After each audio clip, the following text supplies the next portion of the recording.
جب ابراہیم علیہ السلام نے قوم کو توحید کی دعوت دی کہ پتھروں کے بنے ہوئے بتوں کو مت پوجو، یہ کچھ بھی نہیں ہے، ان کو تو تم اپنے ہاتھوں سے بناتے ہو، تم اس خدا سے ڈرتے نہیں ہو جس نے تمہیں پیدا کیا ہے، اس کا عذاب نہ تم پر آ جائے.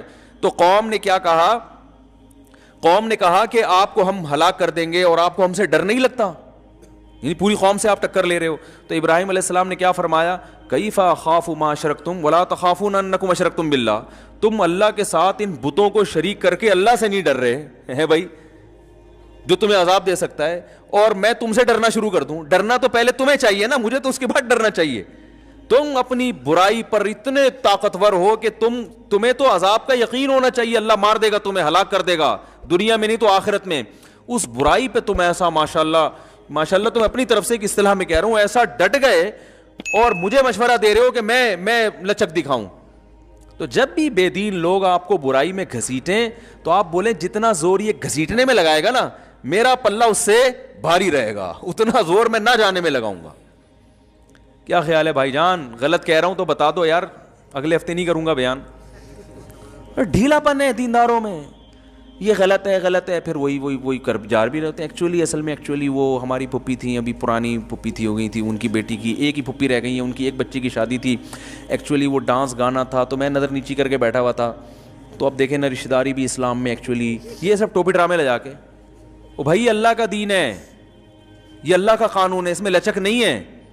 دیکھو اللہ نے قانون آسان بنایا، لچکدار نہیں بنایا. قانون آسان بنایا، لچک نہیں رکھی. لچک اور آسان میں فرق بتاؤں کیا ہے؟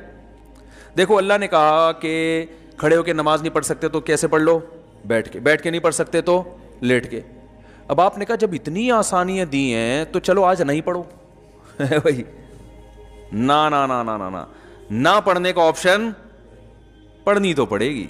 کھڑے ہو کے نہیں پڑھ سکتے، بیٹھ کے نہیں پڑھ سکتے، لیٹ کے. میں پڑھوں گا ہی نہیں.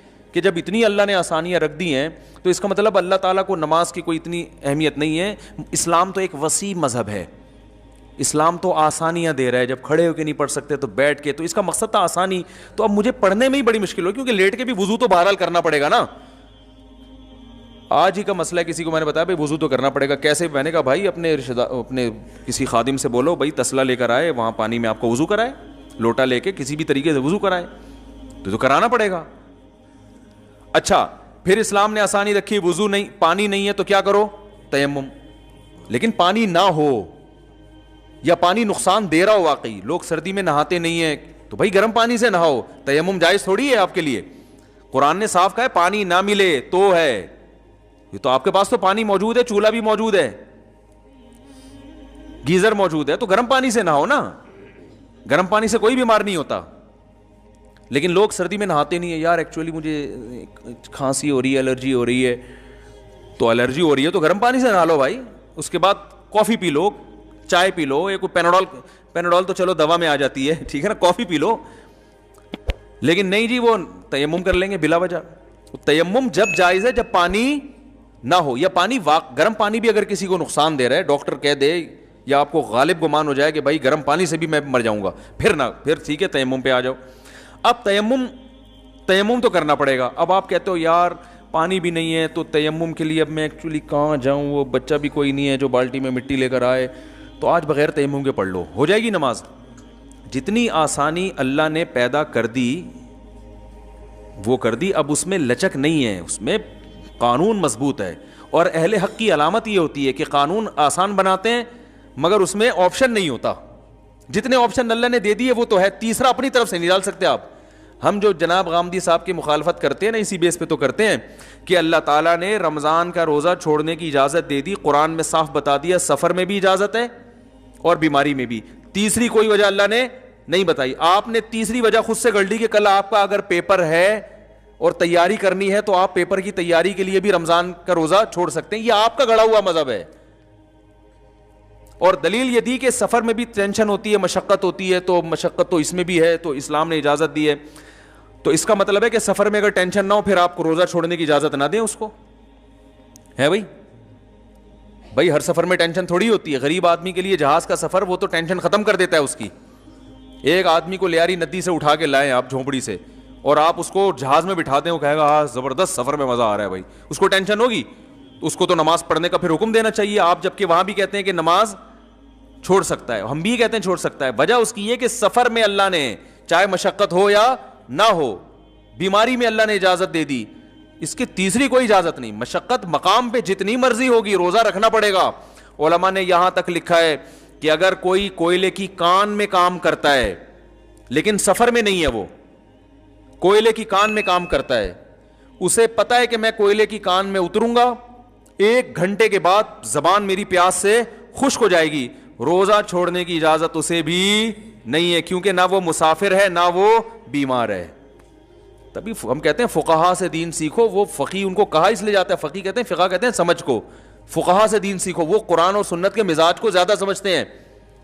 اب سوال پیدا ہوتا ہے وہ کرے گا کیا؟ وہ کوئلے کی کان میں جب اترے گا صبح صادق کے بعد, پہلی بات تو ہم کہیں گے بھائی نائٹ ڈیوٹی کرو, دن میں کرو ہی نہیں ہے کام. لیکن اگر مجبوری ہے, آپ کو کمپنی اجازت نہیں دے رہی یا جاب سے جانے کا خطرہ ہے, تو پھر آپ کیا کریں گے؟ آپ روزہ رکھیں گے, کوئلے کی کان میں اتریں گے, اور جب حالت ایسی ہو جائے کہ آپ کو ڈر ہو کہ میں یا تو مر جاؤں گا یا بے ہوش ہو جاؤں گا یا بیمار ہو جاؤں گا یا بی پی لو ہو جائے گا یا کوئی بیماری پیدا ہونے کا خطرہ ہو جائے, تو آپ روزہ توڑ دیں. کیونکہ روزہ توڑنے کی اجازت شریعت نے ایسے موقع پہ دی ہے, چھوڑنے کی اجازت نہیں. آ رہی بات میرا خیال ہے. قانون کو فالو کرنا پڑے گا, جتنا بتا دیا اپنی طرف سے گنجائشیں تھوڑی نکالیں گے ہم. علماء نے کیسی پیاری بات لکھی, فرمایا ایسا شخص روز روزہ رکھ کے روز توڑ دے گناہ گار نہیں ہوگا, چھوڑ دے گا تو گناہ گار ہوگا. بات آ رہی ہے سمجھ میں؟ روز روزہ رکھ کے جب حالت ناقابل برداشت ہو جائے توڑ دے, چاہے 1 گھنٹے بعد ہو جائے, 50 منٹ بعد ہو جائے, 4 گھنٹے بعد ہو جائے, توڑ دے روزہ. چھوڑنے کی اجازت نہیں ہے. تو یہ اسلام ہے بھائی, لگے بندے قانون ہے اس کے. دیکھو فجر کی نماز صبح صادق کے بعد ہوتی ہے نا, صبح صادق سے 1 منٹ پہلے پڑھ لی ہو جائے گی نماز. کہ یار ایکچولی آج مجھے ذرا جلدی تھی تو میں آج 1 رکعت پہلے پڑھوں گا, 1 رکعت صبح صادق کے بعد, اور وہ والی ذرا لمبی پڑھ لوں گا. بھائی جتنی بھی لمبی پڑھ لو نماز نہیں ہوگی. آپ صبح صادق جب تک نہیں ہوگی فجر کا وقت داخل نہیں ہوگا. اسی طرح ظہر ہے, عصر ہے, مغرب ہے, عشاء ہے, ہر نماز کا ایک ٹائم ہے, اس میں 1 سیکنڈ بھی. اچھا روزہ افطار کا ٹائم اللہ نے کیا کہا کہ بھائی جب سورج غروب ہو جائے, ٹھیک ہے نا. آپ نے کیا کیا کہ بھائی آپ کسی ایسے کنٹری میں تھے جہاں 18 گھنٹے کا روزہ تھا گرمی کا, آپ نے 18 گھنٹے کی گرمی برداشت کر کے روزہ رکھا, اور آپ نے کہا ابھی 1 سیکنڈ باقی ہے, چلو 1 سیکنڈ پہلے ہی کھا لیتا ہوں. جہاں میں نے اتنا, اللہ اس 1 سیکنڈ کی وجہ سے میرا روزہ برباد نہیں کرے گا.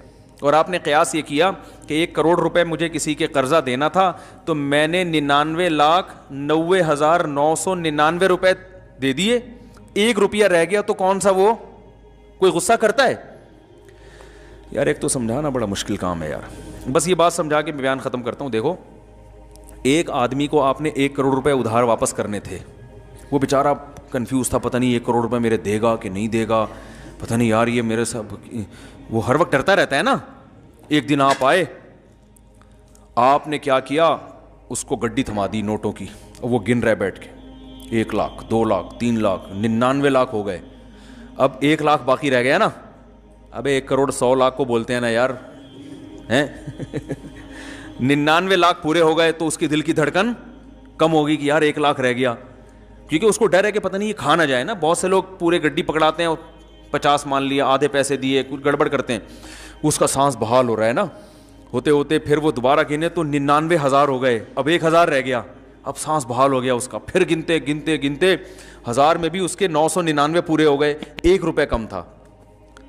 تو وہ غصہ کرے گا آپ پہ, بولے گا چل یار 1 کروڑ روپے 1 روپیہ چل چھوڑ. بلکہ آپ اگر کہو گے نا میں گھر سے لے کر آتا ہوں, کہہ رہے ہیں لانے کی ضرورت نہیں ہے یار, چھوڑ بھائی, ٹینشن میرے لیے بھی یہاں انتظار میں ٹینشن, تیرے لیے بھی ٹینشن, چھوڑ بھائی, بلکہ یہ 5 روپے اور لے لے میری طرف سے. ایسا ہی کرے گا نا. ارے کیا ہو گیا, ایسے ہی تو کرتے ہیں راشن والے. ہم جب راشن لیتے ہیں تو اتنے روپے بنے تو 50-60 روپے وہ چھوڑ دیتے ہیں اکثر, کہ چھوڑو یار, جہاں 10-20 ہزار میں 30 ہزار میں 50 روپے کیا لے, یہی ہوتا ہے نا. تو اب آپ نے کیا کیا, آپ نے یہی قیاس کیا کہ جی آپ تھے مثال کے طور پر ایسے کنٹری میں جہاں 18 گھنٹے کا روزہ تھا اور گرمی کا شدید روزہ, صبح صادق کے بعد آپ کی زبان خشک ہو گئی, آپ روزہ برداشت کر رہے ہو. اللہ کا قرضہ تھا 18 گھنٹے کا نا, بھوکا رہنے کا. اب آپ نے 17 گھنٹے گزر گئے, آپ کہہ رہے ہو اللہ تو مجھ سے خوش ہو گیا, میں نے اتنی پیاس برداشت کی, اتنی بھوک برداشت کی, اور کلابازیاں کھا رہا ہوں میں, لیکن میں روزہ نہیں توڑ رہا, اور جا کے نہا کے اپنا روزہ گزارا کر رہا ہوں. اور لوگوں نے مشورہ دیا, کوئی کھجور لا کے رکھ رہا ہے, کوئی 12 بجے دوپہر کو کسی نے جناب کولڈ ڈرنک لا کے رکھ دیا, بھائی توڑ دے مر جائے گا, لیکن نہیں بھائی, ہم اللہ کی خاطر روزہ رکھا ہے. ایک ایک گھنٹہ ٹینشن میں گزارا آپ نے, اللہ بھی خوش ہو رہا ہے آسمانوں پہ, واہ بھائی میرا بندہ آج تو نے کمال کر دیا. اب جناب ہوتے ہوتے ہوتے ہوتے 18 گھنٹے میں 17 گھنٹے پورے ہو گئے, 1 گھنٹہ رہ گیا. آپ نے اب لوگ کہہ رہے ہیں بھائی 1 گھنٹہ بھی کم نہیں ہے, تو مر نہ جائے ہے بھائی, تو یہ پی لے وہ کر لے. نہیں بھائی, جہاں 17 گھنٹے تو 1 گھنٹہ اور برداشت. اب ہے بھی رمضان کا روزہ. اب آپ نے کیا کیا, 1 گھنٹے میں 1 منٹ 2 منٹ 3 منٹ, اب کتنے ہو گئے, 50 منٹ ہو گئے. اب کتنے رہ گئے, 10 منٹ. لوگ کہہ رہے ہیں یار 10, آپ کی حالت غیر ہو گئی نا, بی پی لو ہو گیا, اب آپ مرنے والے ہو گئے, عجیب سی کنڈیشن ہو گئی. لوگ کہہ رہے ہیں روزہ توڑ دے, آپ کہہ رہے ہیں نہیں اللہ کی خاطر, آپ کو پتہ ہے میں مروں گا نہیں, نہ بیمار ہوں گا, یہ آپ کو اطمینان ہے. وہ تو کیونکہ بیماری کا خطرہ ہو پھر تو توڑنا جائز ہے نا, بس کمزوری ہو گئی بہت زیادہ جو روزے میں ہوتی ہے. پڑے ہوئے ہیں آپ ویکنیس سے, کمزوری سے پڑے ہوئے ہیں. لوگ کہہ رہے ہیں پی لے, نہیں بھائی جہاں اتنا برداشت کیا ہے 1 منٹ اور, اب 1 منٹ میں 1 سیکنڈ 2 سیکنڈ 3 سیکنڈ 58 سیکنڈ ہوئے تھے. آپ نے کہا جہاں اتنا اللہ کے لیے میں نے برداشت کیا, اب 2 سیکنڈ رہ گئے, اب کھا لو. تو اب اللہ مجھے تھوڑی پکڑے گا, وہ بولے گا جہاں تو نے اتنے گھنٹے میرے لیے بھوک پیاس برداشت کی ہے تو 2 سیکنڈ میری طرف سے تجھے کیا ہیں بھائی, معاف, کھا لے. آپ نے کھا لیا, متزل العالیہ نے روزہ بالآخر کھا لیا. اور جیسے ہی وہ نوالا حلق میں اترا ہے, اترتے ہی سائرن بج گیا, اذان ہو گئی. کسی مفتی سے پوچھو گے نا پوری دنیا میں, وہ کہے گا روزہ بھی گیا تیل لینے, اور 60 روزے بطور سزا کے کفارہ, بولو بھائی رکھنا پڑے گا آپ کو 60 روزے. توڑا کیوں, آپ کہیں گے بھائی توڑا کہاں ہے, 18 گھنٹے میں 17 گھنٹے 59 منٹ 59 سیکنڈ تک تو رکھ لیا نا. تو اللہ ایسا ظالم تھوڑی ہے کہ لوگ ایسی باتیں, اللہ تو غفور الرحیم ہے. اسلام تو ایک وسیع مذہب ہے, اسلام تو ایک پولائٹ مذہب ہے, پولائٹنس کی ترغیب دیتا ہے.